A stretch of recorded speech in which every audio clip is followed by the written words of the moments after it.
कहना क्या चाहते हो?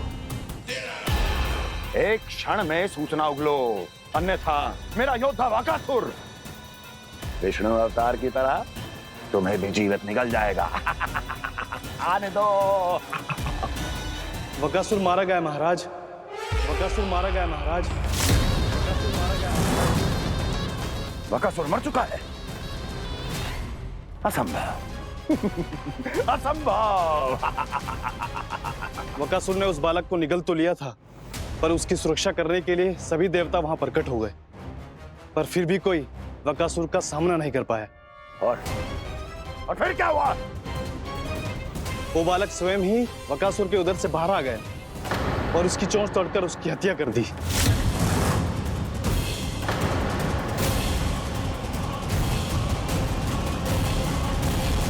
वन में बकासुर की चोंच टूट गई और यहाँ आपका ये धनुष।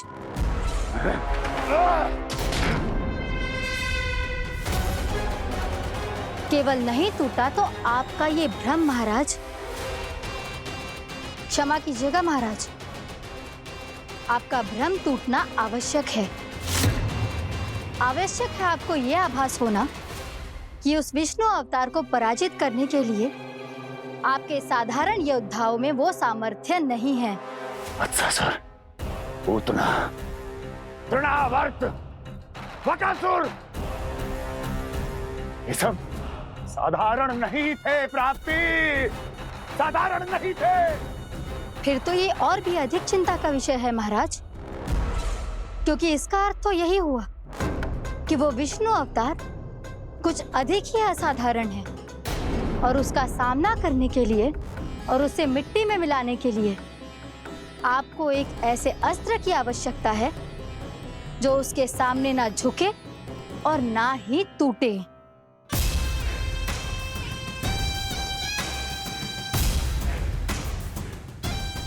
तो फिर मैं ऐसा ही असतर ढूंढूंगा, चाहे आकाश पाताल एक क्यों ना करना पड़े मुझे, 10 दिशाएं 14 भुवन क्यों ना नापने पड़े मुझे, मैं उस असतर को अवश्य ढूंढ निकालूंगा जो उस विष्णु अवतार के प्राणों की डोरी इस धनुष की तरह तोड़ सके।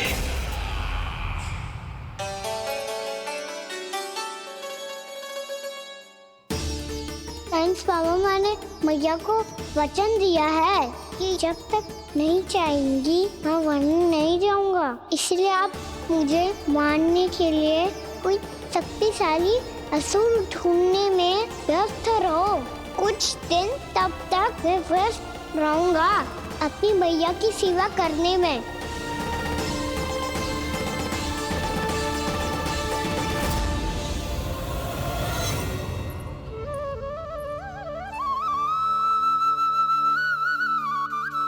लो मैया, तुलसी जी को चढ़ाने के लिए जल।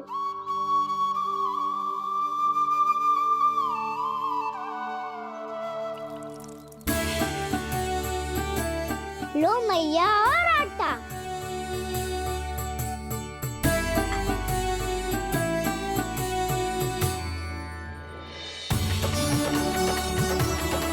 लो मैया, बेलन।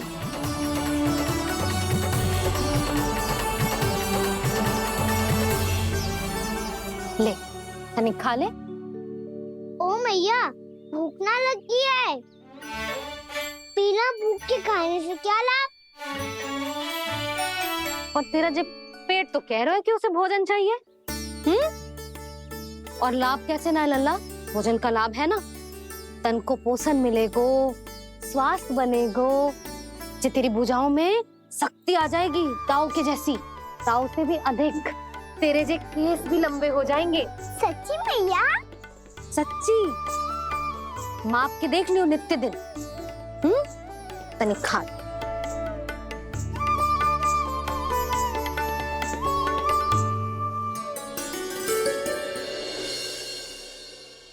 मान के मैया का कहना, छक के भोजन खाते हैं, नित्य मापते भुजा केश, पर ज्यों का त्यों ही पाते हैं।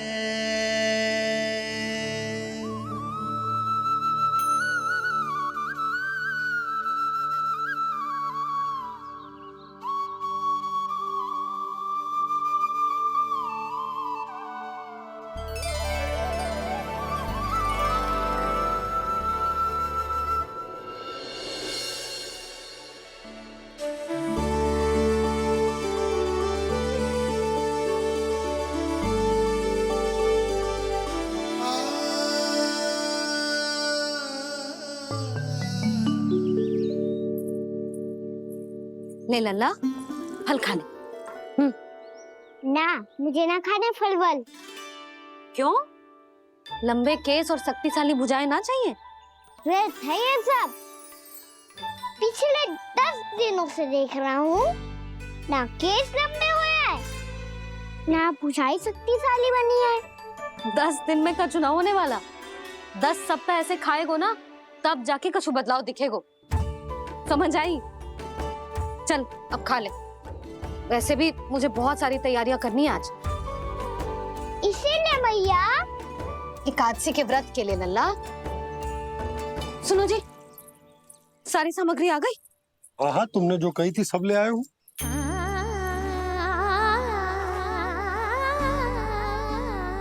इसमें नारियल तो है ही ना, उसके बिना मैं एकादशी की पूजा कैसे करूंगी? यशोदा, मैंने भोला से कह दिया, वो लेकर आते ही होगा, घबराओ मत। कैसे ना घबराओ जी, आपको पता है ना एकादशी का व्रत मेरे लिए कितना महत्वपूर्ण है। पतो है। अरे इसमें तो दिए भी ना है। दिए ना है?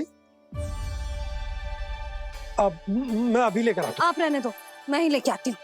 भक्त भोला राम के यहाँ से है। भक्त भोला राम? मेरा अर्थ है कुमार भोला यहाँ के यहाँ से। हाँ हाँ, वो ही।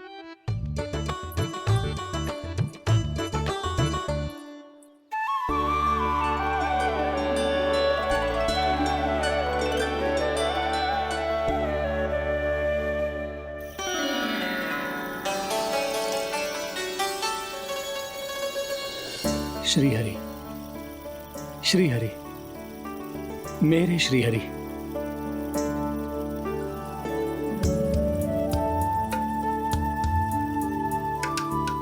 मेरे श्री हरि। भोला राम, मेरी मटकी तैयार है? मेरे श्री हरि। मेरे श्री हरि।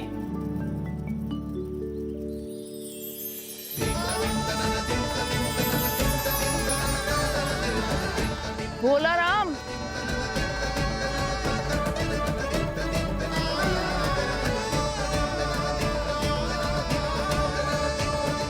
भोला काका, ओ भोला काका।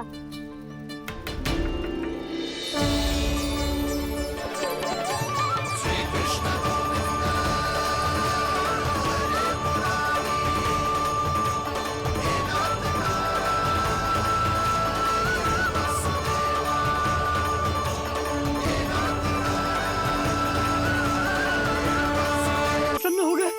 मेरे श्री हरि आ गए, मेरे भगवान आ गए। मेरे श्री हरि आ गए, मेरे भगवान आ गए। मेरे श्री हरि आ गए, मेरे भगवान आ गए। मेरे श्री हरि आ गए, मेरे भगवान आ गए। मेरे भगवान आ गए, मेरे घर मेरे भगवान आ गए।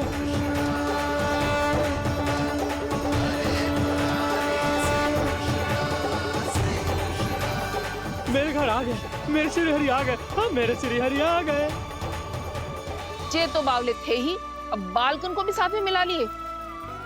उज्जवल क्या कर रहा है? अरे ठहर जा भोला।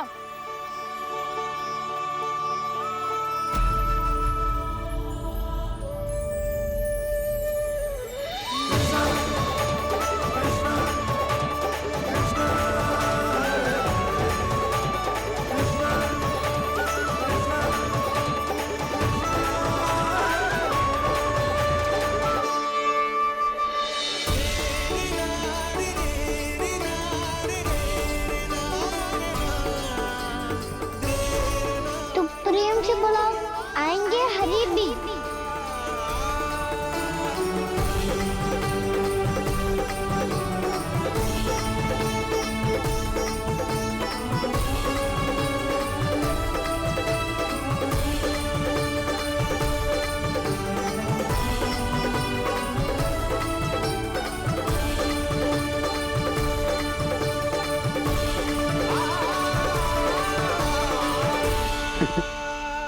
क्या वो गाना? किसकी धुन में झूम रहा तू? निर्मल निशा भक्ति की धुन में।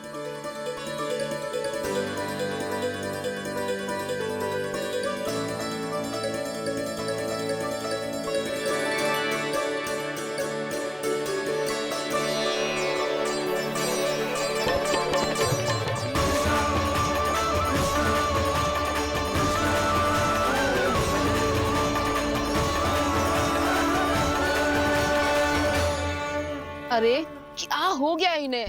बावले हो गए हैं क्या? ठहरो, कोई आवश्यकता ना है ऐसे बावलों की तरह नाचने की।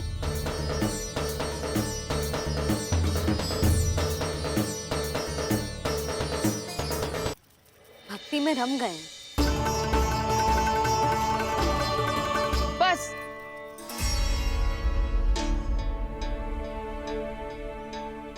हम सब कब से खड़े हैं यहाँ, पर तुम्हें कुछ ध्यान ही रहा है।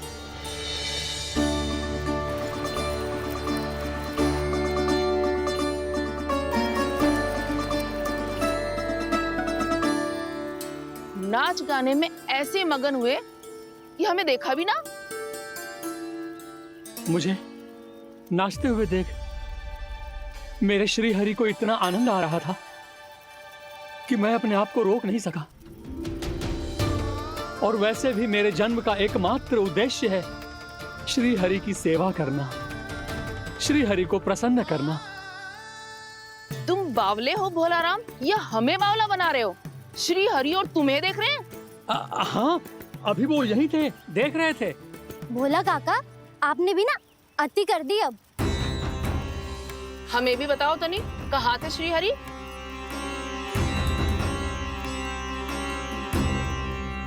ना जाने अपना उपहास करवाने में क्या आनंद आता है इन्हें। देखो, अब तुम सच मानो या झूठ, लेकिन हमरे श्री हरि यहीं थे, इसी चाक पर अभी। हाँ, लो सुन लो इस मूर्ख की बात। श्री हरि को और कोई स्थान ना मिलो जो इसके मिट्टी के चाक पे आकर बैठेंगे। श्री हरि को और कोई स्थान ना मिलो जो इसके मिट्टी के चाक पे आकर बैठेंगे। श्री हरि को और कोई स्थान ना मिलो जो इसके मिट्टी के चाक पे आकर बैठेंगे। जैसी मैया भैंसो ही लल्ला, दोनों का कुछ पता ही ना चलतो, कब किस बात पर प्रसन्न हो जाए और किस बात पर रुष्ट। अरे मैं भला असत्य क्यों बोलूंगा? अभी अभी यही थे श्री हरि। हाँ,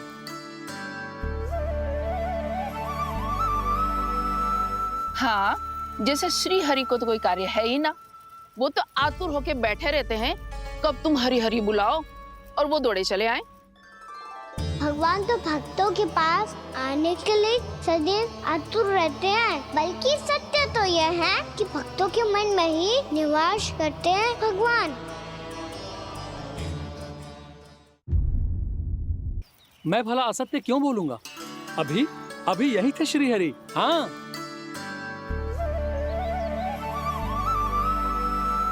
हाँ, जैसे श्री हरि को तो कोई कार्य है ही ना, वो तो आतुर होके बैठे रहते हैं कब तुम हरि हरि बुलाओ और वो दौड़े चले आए। भगवान तो भक्तों के पास आने के लिए सदैव आतुर रहते हैं, बल्कि सत्य तो यह है कि भक्तों के मन में ही निवास करते हैं भगवान। भगवान तो भक्त के पास आने के लिए सदैव ही आतुर रहते हैं शंकरी मौसी। बल्कि सच्ची बात तो ये है कि भगवान हमारे मन में ही निवास करते हैं। कम से कम तू तो इसे बढ़ावा मत दे जशोदा। जब देखो जब हरि नाम की रट लगाए रहते है। हरि बोलते बोलते ऐसो बावलो होता है कि सारा कार्य भूल जाता है। 2 दिन से अपनी मटकी के लिए चक्कर काट रही हूँ। अभी तो एक चक्कर और लगाना होगा आपको। आपकी मटकी तैयार हो गई है, अभी लाता हूँ।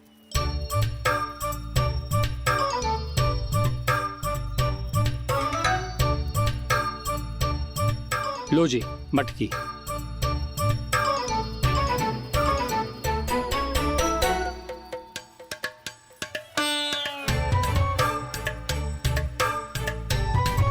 इस कच्चे मटके का क्या करूं मैं?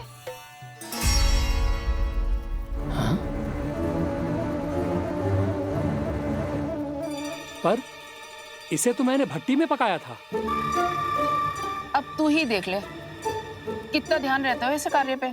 और कह तो है कि श्री हरि आते हैं इससे मिलने।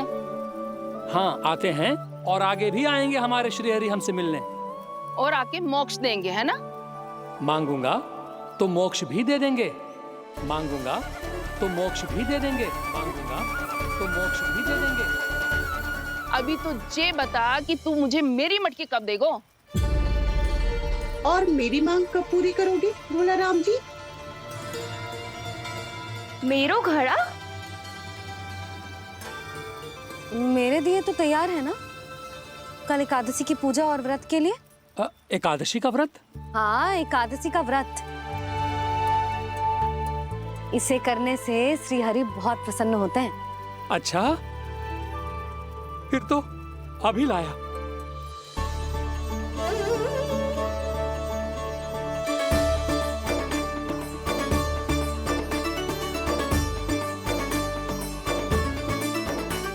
लो जी, आपके दिए।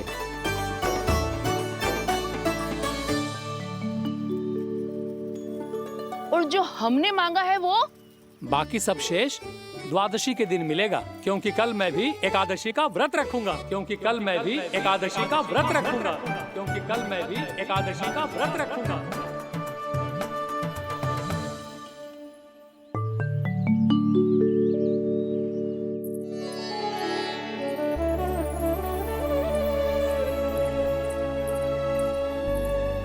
जानकी, फूलों का प्रबंध हुआ कि ना? हाँ भाभी, जे रहे। सदैव विलंब कराती है। पर भाभी इस बार तो फूल समय से ही लाई थी। क्या हुआ यशोदा, अभी तो पूजा की तैयारी ना हुई? देखो ना मौसी, ये जानकी ना कुछ छूट ही जाता है इसके कारण। एकादशी की पूजा और व्रत आते ही जसोदा भाभी इतनी वग्र हो जाती है। ऐसो क्या हो गो इस पूजा में?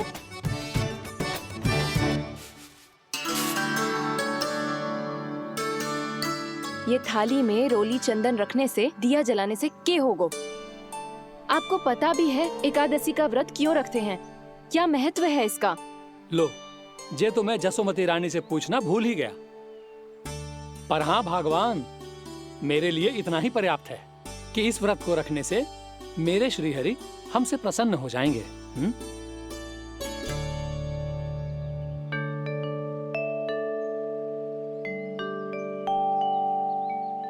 नारायण ही जाने ऐसे कैसे पूजा करते हैं जे श्री हरि की एक मूर्ति तक ना है इनके पास।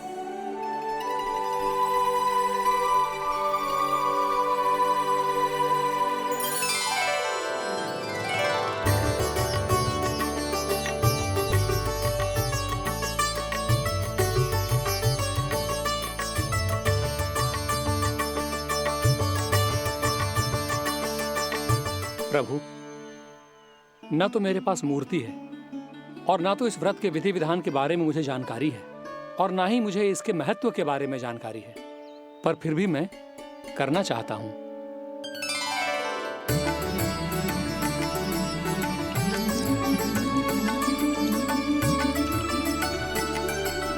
इसीलिए मैं दृढ़ संकल्प लेता हूं,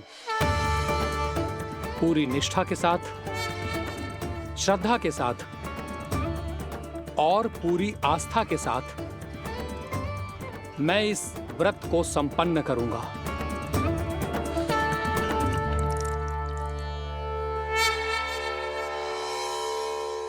हम संकल्प लेते हैं कि एकादशी के व्रत को पूरी निष्ठा के साथ संपन्न करेंगे।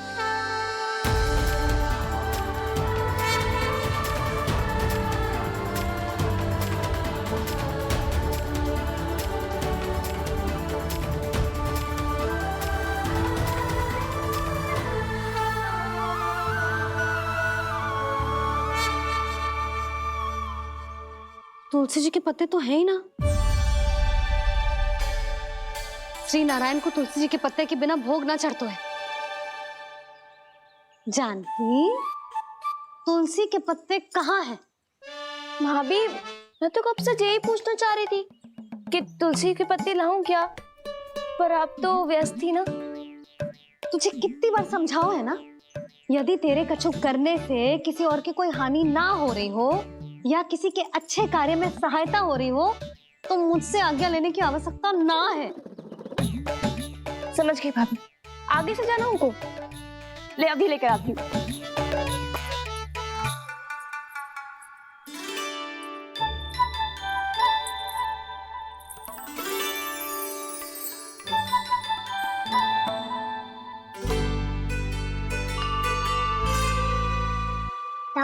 पहले ये व्रत करो। आपको इसका महत्व पता है? भाभी चलो। जानकी, तुमने ये व्रत करो है, फिर तुमको इसका महत्व पता है? सुमति जी, आपको पता है इसका महत्व? कान्हा, क्यों तंग कर रहा है सबको? मैया, सबने करो ये व्रत, मुझे भी करना है।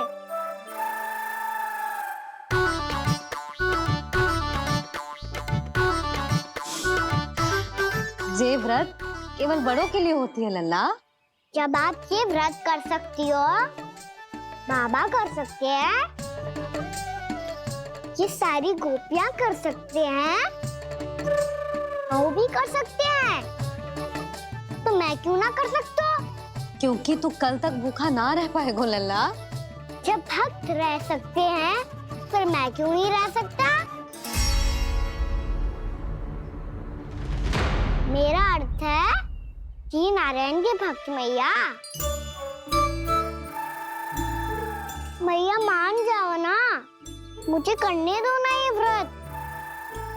अपनी लल्ला पे आप विश्वास ना है आपको? विश्वास है। अच्छा ठीक है, तू भी कर ले।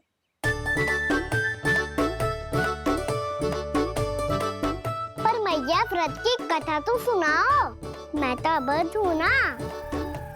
मुझे कैसा पता चलेगा कि ये व्रत करते क्यों हैं?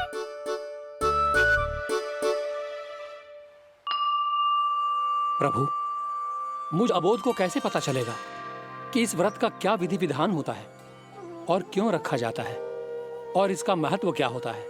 मुझे तो आप ही बता सकते हैं प्रभु।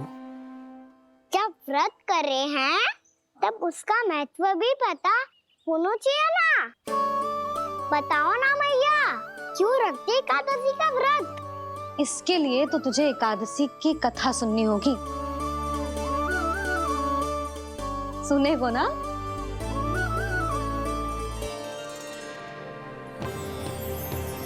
वसुदेव सुतं देवं कंसचाणूरमर्दनम् श्रीहरि, यशोदा परमानन्दम् कृष्णं वन्दे जगद्गुरुम्।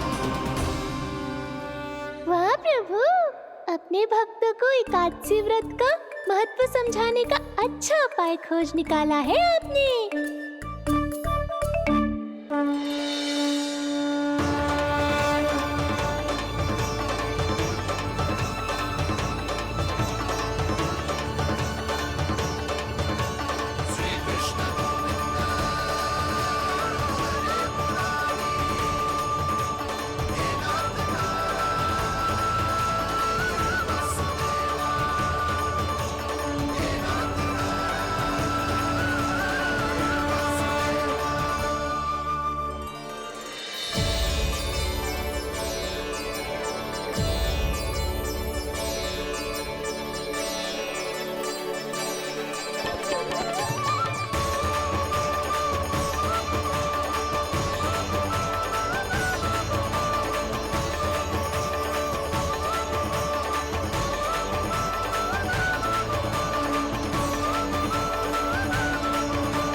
अब सब जन एकादशी के व्रत की कथा ध्यान से सुनना, तभी जे व्रत पूरा माना जाएगा। समझो लल्ला?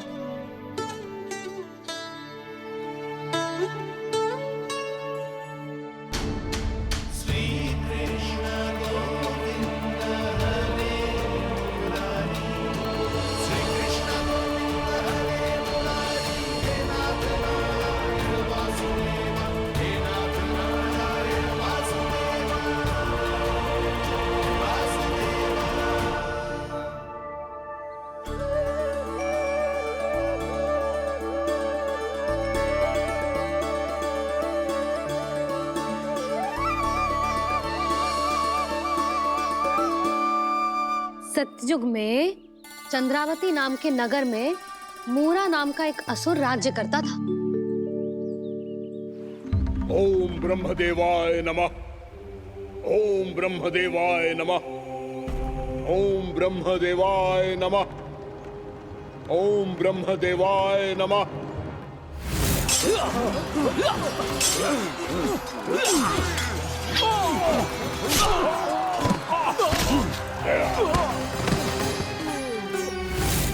ओम ब्रह्मदेवाय नमः। ओम ब्रह्मदेवाय नमः। जब उसने देवताओं के हाथों असुरों की पराजय देखी, तब वो वरदान पाने के उद्देश्य से ब्रह्मा जी की तपस्या करने चला गया।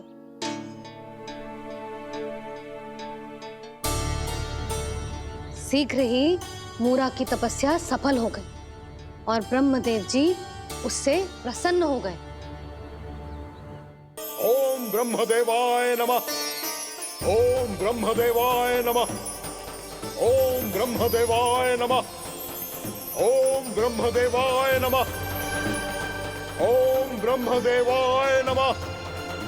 ओम ब्रह्मदेवाय नमः। ओम ब्रह्मदेवाय नमः। ओम ब्रह्मदेवाय नमः। मूरा, प्रणाम ब्रह्मदेव। तुम्हारी तपस्या सफल हुई। बोलो, तुम्हें क्या वर चाहिए? सृष्टि के रचयिता ब्रह्मदेव, कृपया मुझे ऐसा वरदान दीजिए जिसकी सहायता से मैं त्रिलोकी विजयी बन जाऊं और कोई देवता मुझे पराजित ना कर सके। यहाँ तक कि देवताओं के रक्षक, सृष्टि के संचालक भगवान श्री विष्णु के लिए भी मैं अपराजय रहूं। तथास्तु, तथास्तु, तथास्तु।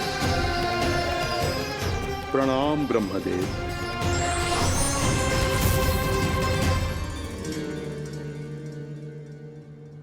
ऐसा वरदान पाकर मूरा बहुत अभिमानी होगा। यक्षों, किन्नरों, यहाँ तक कि देवताओं को भी युद्ध के लिए ललकारने लगो, पर किसी ने भी उसकी ललकार को स्वीकार ना करो, क्योंकि सभी उसकी शक्ति से बहुत भयभीत थे और उसके सामने युद्ध किए बिना ही अपनी पराजय स्वीकार करने लगे। और फिर दंभ में आके उसने स्वर्ग लोक पर भी आक्रमण कर दिया और देवराज इंद्र तक को चुनौती दे डाली।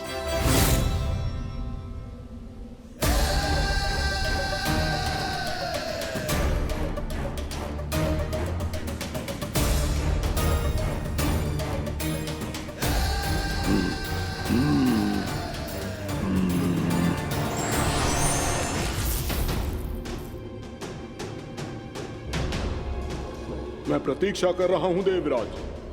क्या उत्तर है तुम्हारा? मुझसे युद्ध करोगे या फिर बिना लड़े ही पराजय स्वीकार कर मेरे अधीन हो जाओगे और सौंप दोगे मुझे अपना ये स्वर्ग लोक? सारी शक्ति तुम्हारे मुख में है या कुछ बाहुबल भी है तुम्हारे पास? मैं तुम्हारी चुनौती स्वीकार करता हूं मूरा। मैं तुम्हारी चुनौती स्वीकार करता हूं मूरा।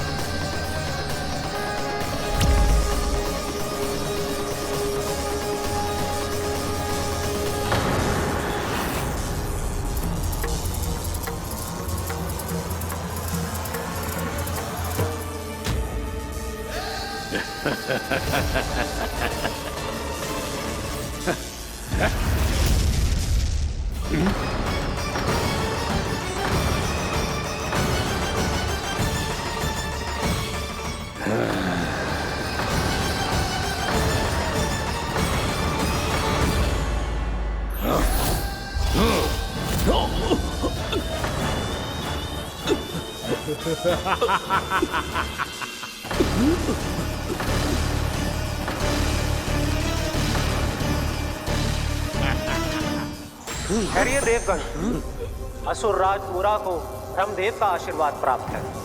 आप में से कोई भी इन्हें पराजित नहीं कर पाएगा। एक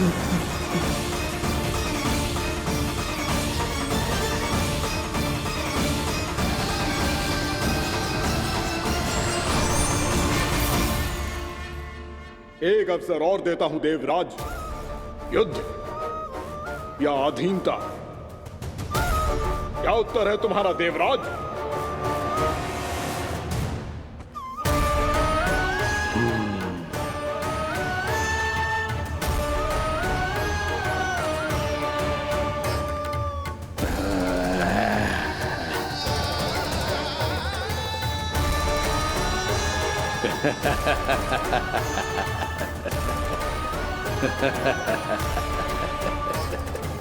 इंद्र और सभी देवताओं ने मूरा के आतंक में आके उससे भयभीत होके अपना सिंहासन छोड़ दियो। अब मूरा स्वर्ग का अधिपति बन गयो और शीघ्र ही उसने अन्य सभी असुरों को स्वर्ग में निवास करने के लिए आमंत्रित कर दिया। और इस प्रकार से वो धीरे धीरे तीनों लोकों का सम्राट बन गयो। उसे किसी ने रोका नहीं मैया? ना लल्ला, इतना साहस किसी में था ही ना। और फिर ये निश्चित करने के लिए कि भविष्य में किसी और असुर की मृत्यु ना हो, वो यमराज पे भी विजय प्राप्त करने के लिए यमलोक की ओर प्रस्थान कर दियो। वो तो अपने आप को और सभी असुरों को अमर बनाना चाहता था। पर देवता और यमराज भी उसकी ये योजना समझ गए थे। इसीलिए उसके आने से पहले ही सारे देवताओं ने श्री नारायण से सहायता के लिए गुहार लगाई। अब केवल आप ही कुछ कर सकते हैं प्रभु। अभी तो मूरा केवल त्रिलोक का स्वामी है, और यदि उसने यमलोक भी जीत लिया तो वो जीवन को ही नियंत्रित नहीं करेगा प्रभु, वो मृत्यु का भी स्वामी हो जाएगा। ऐसे में पहले सृष्टि का संतुलन तो नष्ट होगा प्रभु, और फिर स्वयं सृष्टि ही नष्ट हो जाएगी। ऐसा नहीं होगा यमदेव, नियति ऐसा होने ही नहीं देगी। विधि रचेगी खेल और मैं बनूंगा माध्यम। असुर राज मूरा का सामना मैं करूंगा। बस आप मुझे चुनौती देने के लिए उसे तैयार कर लीजिए, चाहे उसके लिए आपको साम दाम दंड भेद कोई भी उपाय क्यों ना अपनाना पड़े।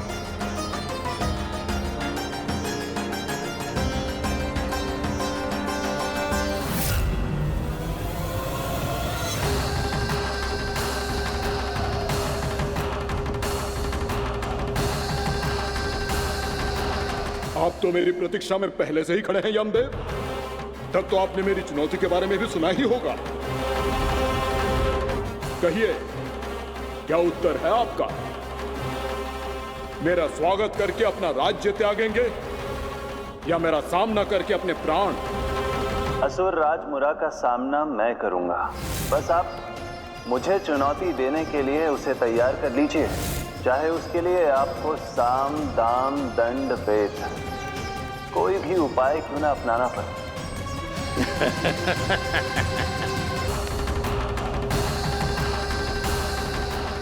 आप तो मेरी प्रतीक्षा में पहले से ही खड़े हैं यमदेव।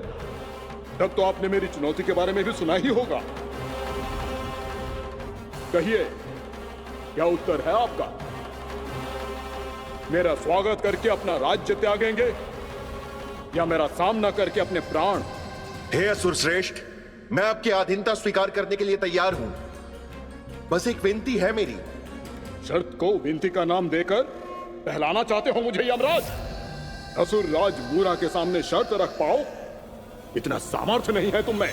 इसका आभास है मुझे असुरराज, पर मैं आपकी अधीनता स्वीकार करूं इससे पहले आपको स्वामी धर्म का पालन करना होगा। मेरे पुराने स्वामी के क्रोध से मेरी रक्षा करनी होगी आपको। कौन है तुम्हारा पुराना स्वामी? भगवान श्री नारायण। और छोटी माँ मूरासुर को तो श्री नारायण से भी रक्षा का वरदान प्राप्त था ना? यही तो श्री नारायण की लीला थी बलराम। पर वो राक्षस अपने दम में जे समझ ही ना पाओ कि वो क्या भूल करने जा रहे हैं। अब पहुंच गओ भगवान श्री नारायण को चुनौती देने के लिए।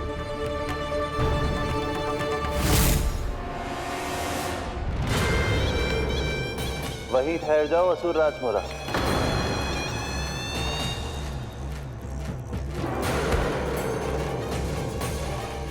यहाँ क्यों आए? आपको पराजित करने और ये वैकुंठ जीतने, ताकि मैं यमलोक का स्वामी बन सकूं। फिर आओ, युद्ध भूमि में मेरा सामना करो।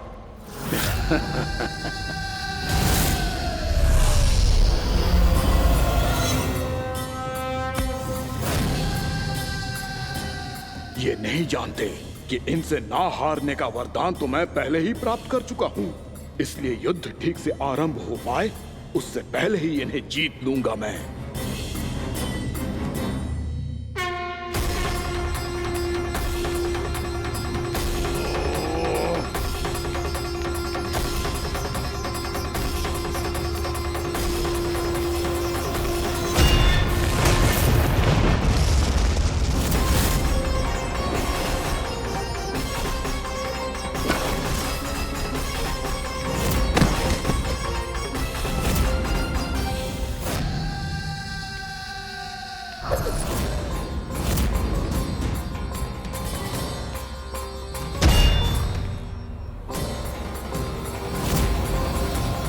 और इस प्रकार जे युद्ध वर्षों वर्षों तक चलता रहो। दोनों योद्धा पूरे ब्रह्मांड में अनेक अस्त्रों शस्त्रों के साथ युद्ध करते रहे।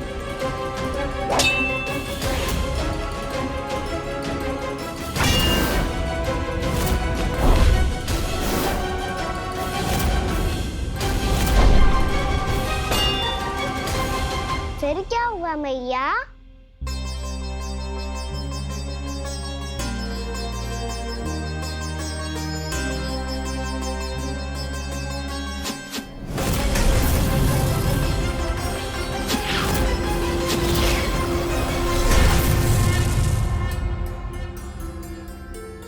उस युद्ध को कभी समाप्त हुआ हो, पर कैसे?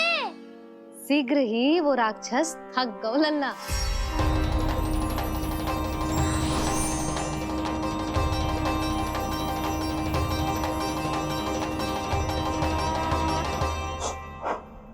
खड़े खड़े देख क्या रहे हैं नारायण?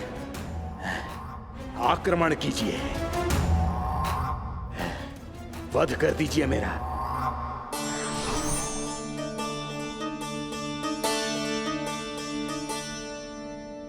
मैं तुम्हारी वीरता से प्रभावित हूं,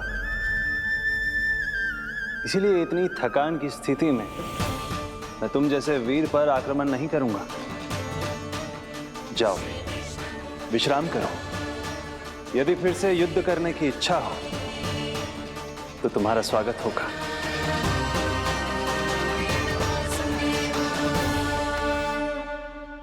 जे कह के श्री नारायण बद्रिका आश्रम चले गए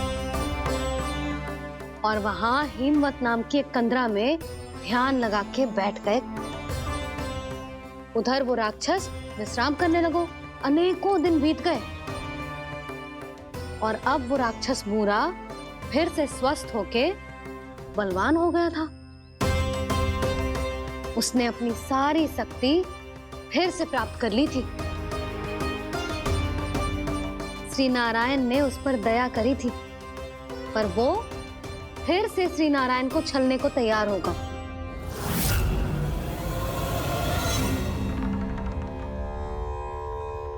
ध्यान में बैठे बैठे श्री नारायण योग निद्रा में चले गए, पर दुष्ट मूरा इसी अवसर का लाभ उठा के उनकी कंदरा में घुस आयो, ताकि वो सोते हुए श्री नारायण पे आक्रमण कर सके।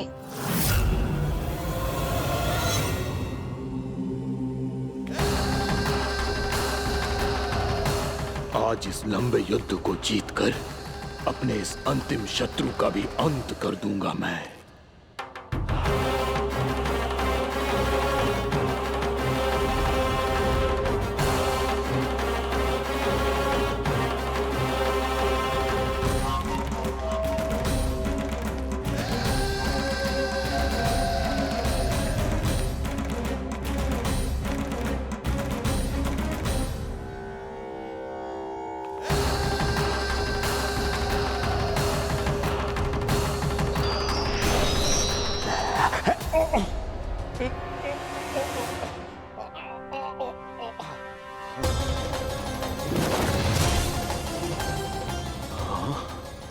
दुष्ट राक्षस!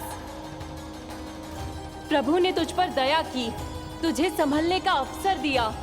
तू इन्हीं पर ही छल से वार करने चला है।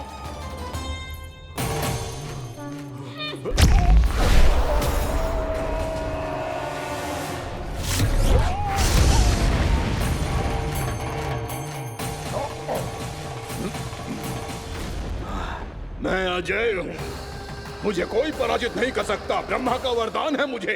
तूने नारायण से अपराजय होने का वरदान मांगा था मूर्ख, उनकी शक्ति से नहीं। ध्यान से देख, मैं तेरी मृत्यु हूँ, मृत्यु।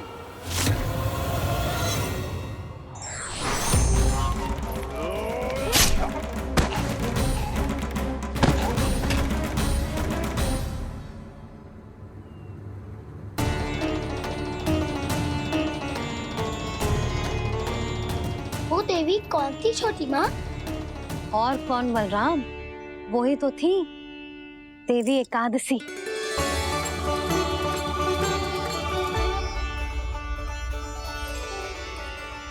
मुझे क्षमा कीजिए प्रभु, आपकी आज्ञा के बिना ही युद्ध करके आपके शत्रु को मृत्यु के घाट उतार दिया। क्षमा नहीं, आपकी तो प्रशंसा होनी चाहिए देवी। असुर राज को मारकर आपने सभी देवताओं को मुक्त करवाया है। इस पापी के अहंकार से तीनों लोकों की रक्षा की है आपने। आप एकादशी की तिथि पर मेरी एकादश इंद्रियों से उत्पन्न हुई हैं।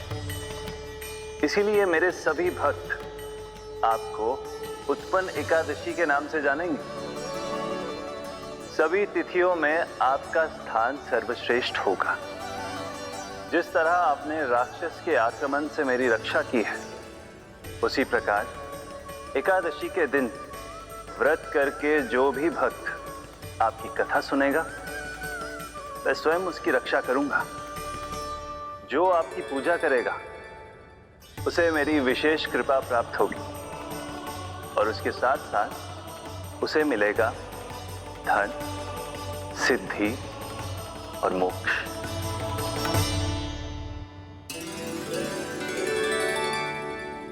इसीलिए आज के दिन व्रत रखने का बहुत अधिक महत्व होता है। बोलो एकादशी मैया की जय। बोलो श्री नारायण भगवान की जय।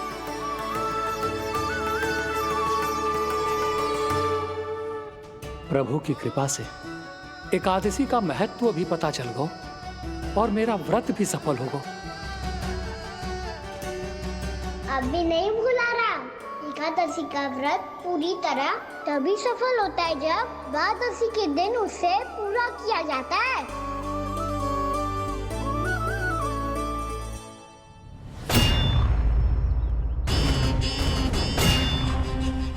आवश्यक है आपको यह आभास होना कि उस विष्णु अवतार को पराजित करने के लिए आपके साधारण योद्धाओं में वो सामर्थ्य नहीं है। वो विष्णु अवतार कुछ अधिक ही असाधारण है।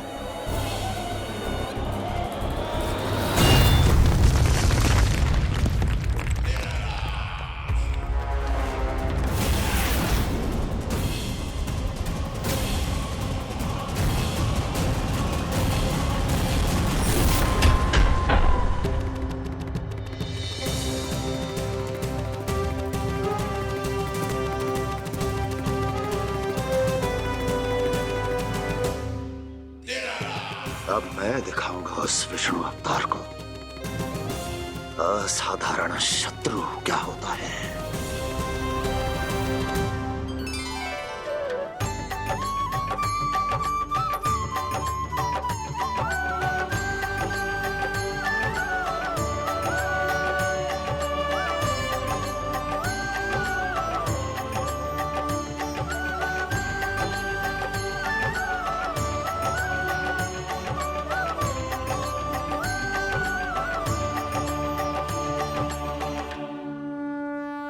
मामा अधीर हो रहे हैं, पर मैया ने मुझे अभी तक बाहर जाने की आज्ञा नहीं दी है।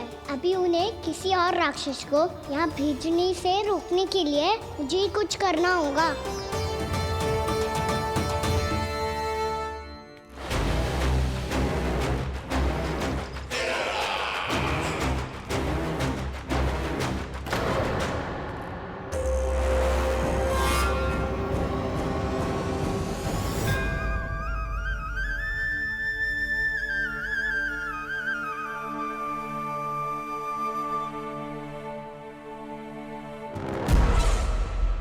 कौन हो तुम? बचपन से ही मुझे मारने का सपना देख रहे हैं, फिर मुझे ही नहीं पहचानते।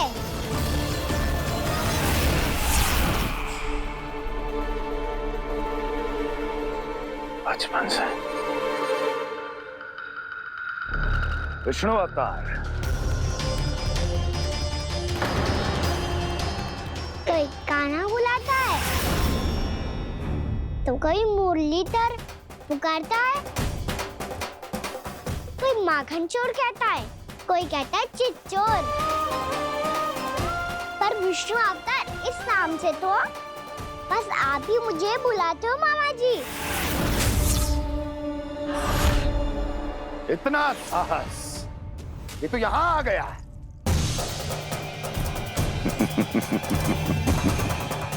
यहाँ आ तो गया तू विष्णु अवतार, किंतु यहाँ से जीवित नहीं जाएगा। तेरे इस शीश को तेरे धड़ से अलग कर दूंगा मैं।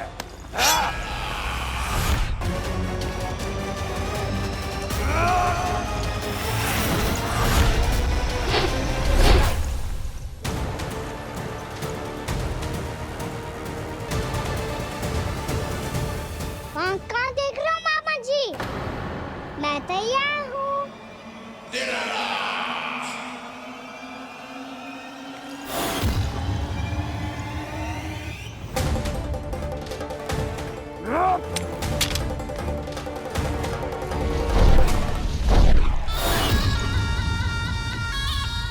मामा जी, आप सदैव इसी तरह क्रोध में रहते हो क्या?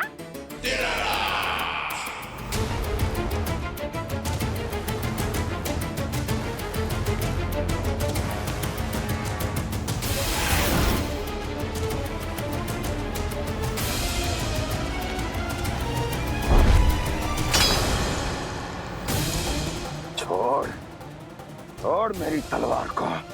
छोड़ो तो तब जब पकड़ा हूँ।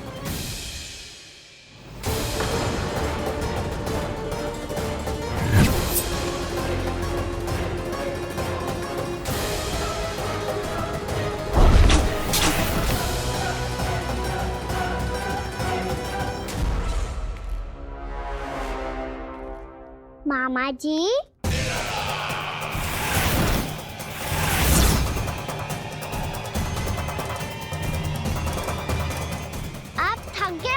थोड़ा विश्राम कर लो। आपका तो पता नहीं, मैं अवश्य थक गया हूँ।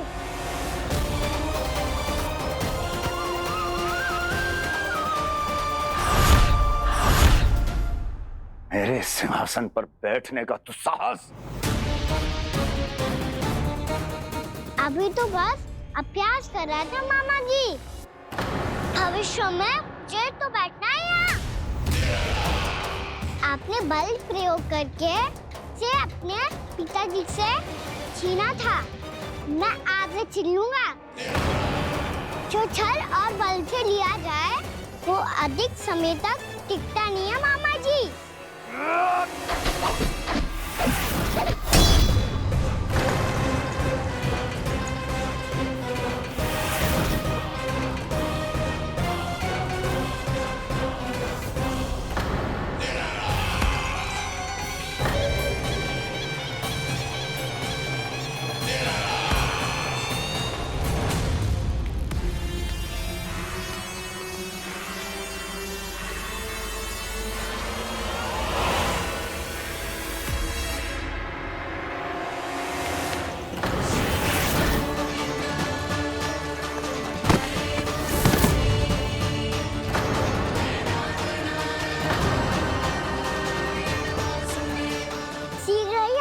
सिंहासन छोड़ना होगा।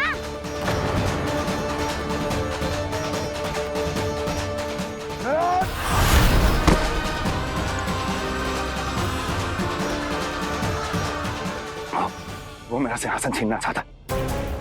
वो आ रहा है, वो आ रहा है। सैनिकों! दुर्जन, बंद कर दो सभी द्वार और झरों के, सब के सब। इसकी हर संभावना पर इतना कड़ा पहरा बिठा दो कि ना तो कोई महल के भीतर आ सके, ना तो बाहर जा सके। मुझे महल के चप्पे चप्पे की सूचना चाहिए। जाओ।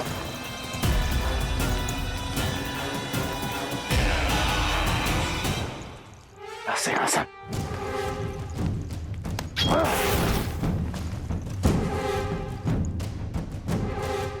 अब आ, दुष्ट मायावी, ए छलिया विष्णु अवतार, मैं कंस तेरी प्रतीक्षा कर रहा हूँ। आ,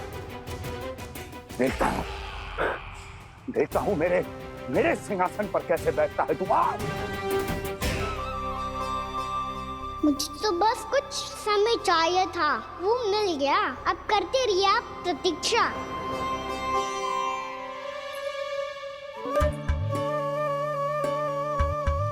जी अपने आप से बातें क्यों कर रहे हैं जी?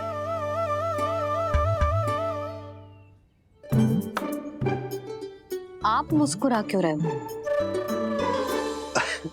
ना कछु ना। बताओ क्यों मुस्कुरा रहे हो? तुम्हीं पर गए हैं जी।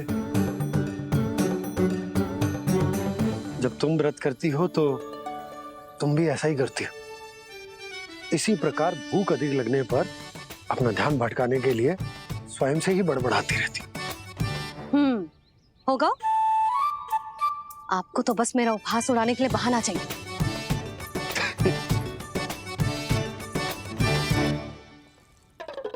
लल्ला, भूख लगी है? ना मैया, व्रत करे तो भूख कैसे लगेगी?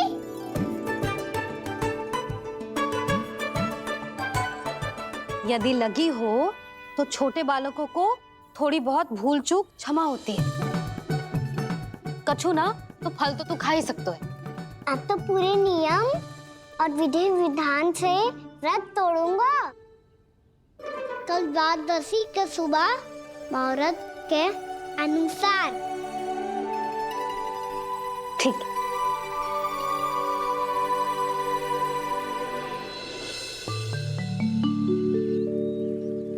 लल्ला, एकादशी समाप्त हो गई है, द्वादशी लग गई है। अब तू व्रत तोड़ सकते है। भोजन कर ले। ले।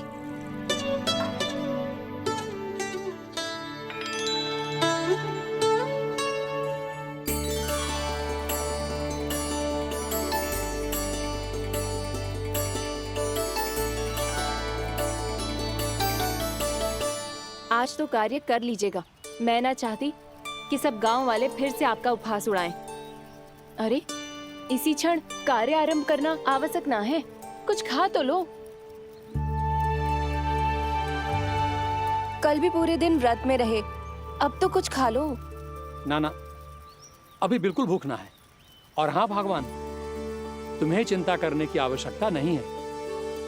आज मैं किसी को भी 2 शब्द कहने का अवसर नहीं दूंगा। अरे, कुछ खाओगे पियोगे नहीं तो कैसे रहोगे?